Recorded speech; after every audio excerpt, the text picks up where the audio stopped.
Shine spray apply केला. Shine spray apply केल्याने काय होतं, हे जे बेबी हेअर आहे ना, हे सर्व सेट होऊन जातं इथे. ओके, बघा आपल्या हे मग फिनिशिंग मिळते. त्यानंतर काय करायचं, असं फिंगरमध्ये पकडायचं, असं बघा होल्डिंग बघा. मेन काय आहे माहिती का, एसईओ करताना होल्डिंग आहे. हा, ही जी होल्डिंग पोझिशन आहे ना, ही आहे. ओके, त्याच्यानंतर काय करायचं, हे दोन फिंगर असे फोल्ड करायचे. फोल्ड केल्यानंतर इथे आपल्याला काय करायचं, थोडीशी हाईट क्रिएट करायची. जास्त हाईट क्रिएट नाही करायचं, यांचं फोरहेड मोठं आहे. ओके, ज्यांचं थोडं छोटं आहे ना, मग त्यांना इकडची हाईट क्रिएट करायची. हा, फ्रंटचं ते आलं लक्षात.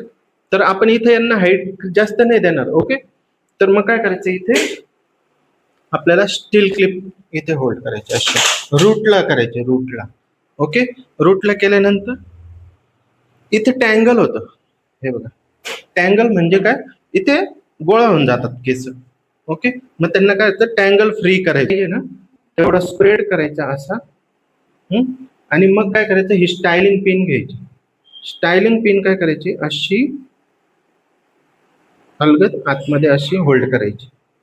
स्टायलिंग पिन होल्ड करायची, तिथे असं स्टायलिंग पिन टाकायची आणि हलक्या हाताने पुश करायची. ओके, हे बघा या पद्धतीने. आता इथे ना बेबी हेअर आहेत, बरोबर. बेबी हेअर असल्याने काय होतं, ते बाहेर येतात. बाहेर येऊ नये म्हणून परत एक इथे पिन लावायची.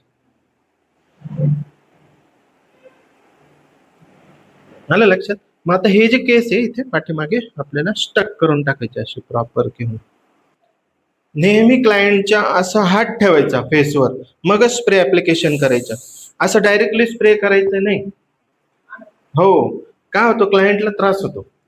ओके, क्लायंट असो, मॉडेल असो किंवा डमी असो, आपल्याला फिंगर्सनी असं.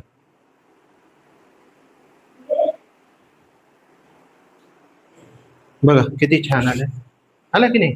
आता जवळजवळ 1 मिनिटापर्यंत राहू द्यायचं पिना, मग काढून घ्यायचं.